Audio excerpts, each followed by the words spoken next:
নমস্কার, আমি ব্রততী। বাংলা সাহিত্য পাঠে ব্রততী চ্যানেলে সকলকে অনেক অনেক স্বাগত জানাচ্ছি। আজকে আবার শুরু করছি অশনি সংকেত। সকলেই অনুরোধ জানালে এখানে কিছুদিন থাকতে। এখানে আবার উঠে এলে কেমন হয়? তারা সব সুবিধে করে দেবে বসবাসের, কোনো অভাব অভিযোগ থাকতে দেবে না। আসুন না বামুন দিদি তাদের গায়ে আবার।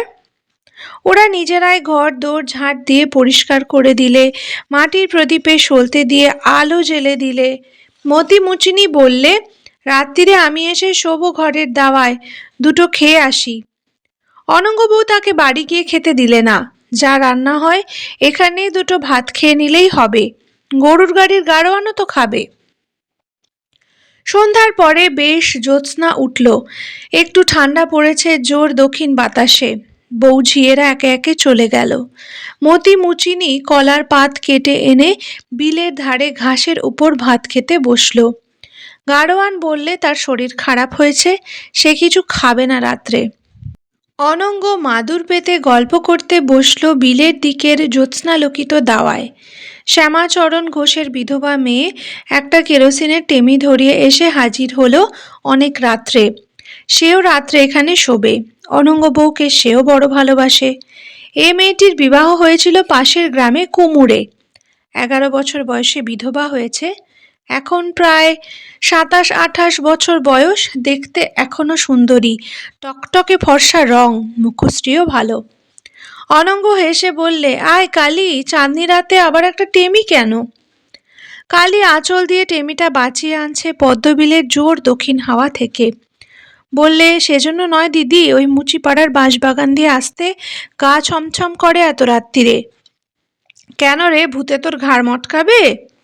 কালী হেসে বললে, ওসব নাম করো না রাত্রির বেলা, তুমি ডাকাত মেয়ে মানুষ বাবা। দূর পোড়ার মুখী, ব্রাহ্মণের আবার ভয় কিরে? ভূতে বামুন বৈষ্ণব মানে না বৌদি, সত্যি কথা বলছি। সেবার হলো কি? মতিমুচিনি ভয় পেয়ে বললে, বাদ দাও, ওসব গল্প এখন করে না। এই খেজুরের চটখানা পেতে শুয়ে পড়ো বামুন দিদির পাশে। অনঙ্গ বউয়ের মনে আজ খুব আনন্দ। অনেক দিন পরে সে তার পুরনো ঘরে ফিরে এসেছে। আবার পুরনো সঙ্গিনীদের সঙ্গে দেখা হয়েছে। পদ্মবিলের ওপর এমন জ্যোৎস্না রাত্রি কত কাল সে দেখেনি। অথচ এখানে যখন ছিল তখন কোনোদিন খাওয়া জুটত, কোনোদিন জুটত না। এই মতি মুচিনি কত পাকা আম কুড়িয়ে এনে দিয়েছে। লোকের গাছের পাকা কাঁঠাল চুরি করে পর্যন্ত এনে খাইয়েছে। এই কালীগোয়ালিনী বাড়ি থেকে ভাই বউকে লুকিয়ে নতুন ধানের চিড়ে এনে দিয়েছে। অনঙ্গ বউ বিলের জলের দিকে চেয়ে অন্যমনস্কভাবে বলল, মনে আছে কালী, সেই একদিন লক্ষ্মী পুজোর রাতের কথা? কালী মৃদু হেসে চুপ করে রইল। বামুনের মেয়েকে খাবার জোগাড় করে দিয়েছে একদিন, তা কি সে এখন মুখে বলবে? মনে নেই? ও কথা ছেড়ে দাও বৌদিদি।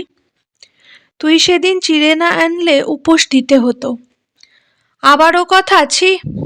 অনঙ্গ আঙুল দিয়ে দেখিয়ে বললে, ওই পদ্মবিলের ওখানটাতে একটা শোল মাছ ধরেছিলাম, মনে আছে মতি? মতি বললে, গামছা দিয়ে? ওমা, সেদিনের কথা যে খুব মনে আছে। তুমি আর আমি নাইতে গিয়েছিলাম। মস্ত বড় মাছটা ছিল না রে? ভালো কথা মনে হলো, কাল মনে করে দিও দেখিনি। দেওর মাছ ধরবে কাল। একটা বান মাছ কাল খাওয়াবো বামুন দিদিকে, বড্ড সোয়াদ বিলির মাছের।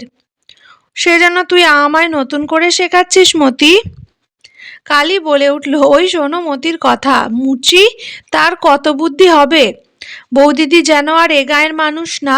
দুদিনের জন্য চলে গিয়েছে, তাই কি আবার ফিরে আসবে না বৌদি? কেন আসবো না? আমার সাধ ছিল পদ্মবিলের একেবারে ধারে একখানা ঘর বাঁধবো। তোমার এ ঘরও তো বিলের ধারে বৌদি, কত আর দূর? ওই তো কাছেই। তা না রে, বিলের একেবারে ধারে। ওই যে বাঁশঝাড়টা, ওরই পাশে ঘর বাঁধবার ইচ্ছে ছিল। বেশ ভালো হতো না? এখন বাঁধো, আমি বাঁশ খড় সব জুটিয়ে দেবো বাবাকে বলে। অনঙ্গ বউয়ের ঘুম এলো না অনেক রাত পর্যন্ত। সে ভাবছিল তার জীবনের গত দিনগুলির কথা। ছুতোরখালি গ্রামে তার বাপের বাড়ি। বাবা ছিলেন সামান্য অবস্থার গৃহস্থ। জমি জমার সামান্য আয়ে সংসার চালাতেন। হরিহরপুরে কি একটা কাজে গিয়ে গঙ্গাচরণের বাবার সঙ্গে আলাপ হয়। সেই সূত্রে মেয়ের বিয়ের সম্বন্ধ করেন গঙ্গাচরণের সঙ্গে। কিন্তু বিবাহের কিছুদিন পূর্বে হঠাৎ তিনি মারা যান। মামাদের চেষ্টায় ও গঙ্গাচরণের বাবার দয়ায় হরিহরপুরেই বিবাহ হয়। মাত্র একখানা লাল পাড় শাড়ি ও মায়ের হাতের সোনা বাঁধানো শাখা, এর বেশি কিছু জোটেনি অনঙ্গ বউয়ের ভাগ্যে বিয়ের সময়। এদিকে বিয়ের কিছুদিন পরে গঙ্গাচরণের বাবাও মারা গেলেন। গঙ্গাচরণের জ্ঞাতিরা নানা রকম শত্রুতা করতে লাগলো। হরিহরপুরে একখানা পুরনো কোঠাবাড়ি ও একটা আমবাগান ছাড়া অন্য কিছু আয়কর সম্পত্তি ছিল না। জ্ঞাতিদের শত্রুতার অবস্থা শেষে এমন দাঁড়ালো যে আমবাগানের একটি আমও ঘরে আসে না। কোনো আয় ছিল না সংসারের। উঠোনের মানকচু তুলে কামার গাঁতির হাটে নিজের মাথায় করে নিয়ে গিয়ে বিক্রি করে গঙ্গাচরণকে চাল কিনে আনতে হয়েছে। তবে স্বামী স্ত্রীর সংসার চলেছে। একদিন খুব বর্ষার দিন, ফুটো ছাদ দিয়ে জল পড়ে ঘর ভেসে যাচ্ছে। অনঙ্গ বউ স্বামীকে বললে, হ্যাঁ গা, বাড়িঘর না সারালে এখানে তো আর থাকা যায় না। গঙ্গাচরণ বললে, কি করি বউ, বসন্ত মিস্ত্রিকে জিজ্ঞাসা করিনি ভাবছ? আমি বসে নেই, 200টি টাকার 1 পয়সার কমে ও ছাদ উঠবে না। কোথায় পাবে 200 টাকা? 2 টাকার সম্বল আছে তোমার? আমার পরামর্শ শোনো, এদেশ ছেড়ে চলো অন্য কোথাও যাই। কোথায় যাই বলো দেশ ছেড়ে, কে জায়গা দেবে? সে কথা আমি জানি, পুরুষ মানুষ, তুমি সে বোঝো। আর জ্ঞাতি শত্রুরের সঙ্গে বিবাদ করে এখানে টিকে থাকতে পারবেও না তুমি। সেই হলো ওদের দেশত্যাগের সূত্রপাত। তারপর আশ্বিন মাসে পুজোর পরই ওরা প্রথম এলো এই ভাতশালা। এখানে প্রথম ভালোই চলছিল, পরে একটু অসুবিধা হয়ে গেল। তার প্রধান কারণ, ভাতশালায় এরা এসেছিল স্থানীয় গোয়ালারা ধানের জমি করে দেবে আশা দিয়েছিল বলে। কিন্তু 2 বছর হয়ে গেল, ধানের জমির কোনো বন্দোবস্তই আর হয়ে উঠল না। এক বেলা খাওয়া হয় ওদের, তো অন্য বেলা হয় না। এই সময় এই কালী গোয়ালিনী যথেষ্ট সাহায্য করেছিল ওদের। বিরক্ত হয়ে ওরা এখান থেকে উঠে যায় বাসুদেবপুরে। সেখানে অন্য সুবিধে মন্দ ছিল না, কিন্তু ম্যালেরিয়াতে অনঙ্গ বউ মরে যাওয়ার জোগাড় হলো। তখন নতুন গায়ের কাপালিদের সঙ্গে বাসুদেবপুরের হাটে আলাপ হয় গঙ্গাচরণের। কাপালিরা পাঠশালার মাস্টার চাইছে শুনে গঙ্গাচরণ যেতে রাজি হয়। ওরাও খুব আগ্রহ করে নিয়ে যেতে চায়। সেই থেকেই নতুন গায়ে বাস। অনঙ্গ বলে, কালী, ঘুমলি নাকি? বাবা, কি ঘুম তোদের! মতি ঘুম জড়িত স্বরে বলে, বামুন দিদি, ঘুমাওনি এখনো? রাত যে পুইয়ে এলো, ঘুমিয়ে পড়ো, পুবে ফর্সা হলো। তোর মুন্ডু হলো পোড়ামুখী। অনঙ্গ বউ ভাবছিল, তার জীবনের কত জায়গায় যাওয়া হলো, কত কি দেখা হলো। তার বয়সী কটা মেয়ে এমন নানা জায়গায় বেরিয়েছে। ওই তো তার সমবয়সী হৈম রয়েছে হরিহরপুরে, তার শ্বশুরবাড়ির গ্রামে। কোথাও যায়নি, কোনো দেশ দেখেনি। সে ভাবলে, ভালো কাপড় পরতে পারিনি, খেতে পায়নি, তাই কি? আমার মতো এত জায়গা বেরিয়েছে হৈম, কত জায়গা। ধরো হরিহরপুর, সেখান থেকে ভাতশালা থেকে বাসুদেবপুর, তারপর এখন নতুন গা। উফ, কথাটা কালীকে বলবার জন্য সে ব্যাকুল হয়ে উঠল। ডাক দিল, ও কালী, কালী, একটা কথা শোন না। মতি ঘুম জড়িত স্বরে বলল, বামুন দিদি, তুমি জ্বালালে দেখছি। ঘুমুতে দিবা না রাত্রিরে? কালী ঘুমিয়ে গিয়েছ অনেকক্ষণ, ওকে আর ডাকাডাকি করো না, রাত পুইয়ে গেল যে। অনঙ্গ বউ হেসে তার গায়ে একটা কাঠি ছুঁড়ে মেরে বললে, দূর পোড়ামুখী।